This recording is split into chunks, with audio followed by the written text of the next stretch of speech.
શહેરના ખેડૂતવાસ મેલીમાની ધાર મફતનગર વિસ્તારમાં 2 થી 3 દિવસ પહેલા પથ્થરમારો પાડોશમાં સર્જાયો હતો, જેને લઈને પોલીસ દ્વારા પંચનામું કરવામાં આવતા સ્થાનિક લોકો રોષે ભરાયા હતા અને પોલીસે અનેકની ધરપકડ કરી, જેને લઈને સ્થાનિકો દ્વારા ઘોઘા રોડ પોલીસ સ્ટેશન ખાતે પહોંચ્યા હતા। ભાવનગર શહેરના ખેડૂતવાસ મેલીમાની ધાર મફતનગર વિસ્તારમાં 2 દિવસ પહેલા સામાસામે પાડોશમાં પથ્થરમારો કરવામાં આવ્યો હતો, જેને લઈને પોલીસ દ્વારા પંચનામું કરવામાં પહોંચી હતી, ત્યારે લોકો એકઠા થઈ ગયા હતા અને હોબાળો સર્જાયો હતો।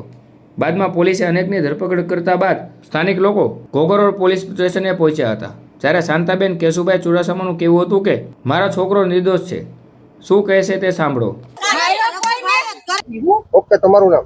મારું નામ શાંતાબેન કેશાભાઈ ચુડાસમા। કયા એરિયામાંથી આવો છો? શું બનાવ બન્યો? મફતનગર મેરડીમાંની ધાર બનાવ એવો બન્યો છે કે પાડોશીના છોકરા બાંધતા હતા અને મેન મારા છોકરાએ મેકાવ્યા, તો અમે જઈને ફરિયાદી, એ લોકો ફરિયાદી કરી આવ્યા, અમે ફરિયાદી કરવા ન ગયા અને મારા છોકરા બાંધ્યા નથી, તમે ફરિયાદી ન લખાવી ની, બધા આખા ઘરના નામ લખાવી દીધા મારા।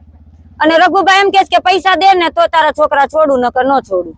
કાલના લાવીને 6 વાગ્યાના પૂર્યા છે, પાણી અનપાણી કાંઈ નહીં, મને તે મારા છોકરાઓ નહીં તે, કાલની વાત છે, કાલ 6 વાગ્યાની, રાતના 12 વાગ્યા છે, પણ જવાબ કઈ દેતા નથી અને મારી ફરિયાદી લેતા નથી। મને ધક્કો મારીને પાડી દીધી રઘુભાઈ, અને રઘુભાઈ એમ કે પૈસા દે તો છોડું તારા છોકરા, નકર ન છોડું। વિડીયો ઉતારવાનું કીધું તો ફોને મારો જોટી લીધો, જેમ તેમ મારવા દોટે છે મારા છોકરાને, મને કાલ મારવા દોટ્યો ધોકો લઈને। અમે અંદર ગયા તો કઈ કીધું નથી, હજી અમને જવાબ જ નથી આપતા ને, કોઈ જવાબ જ નથી આપતા કે કોર્ટમાં લઈ જાશું કે અહીંયા લઈ જાશું, કાલની પૂછું છું તો જવાબ જ નથી આપતા। કાલ મને ધોકો લઈને મારવા દોટ્યો રઘુડો, અને કાલ મને મોટા દવાખાને લઈને દાખલ કરી હતી, મને કાક થઈ ગયું હતું કાલે। તમારે અત્યારે હાલ માંગવું છે? માંગ અમારી મારા છોકરા છોડો, ન્યાય જોવે, બીજું કાંઈ નહીં। મારી આગળ પૈસા નથી, પૈસા નથી, હું નો પૈસા ભરું, પૈસા નથી મારી આગળ, તો હું અહીં નહીં રહીશ, દવા પી જઈશ ને મરી જઈશ, બસ દવા પી જઈશ।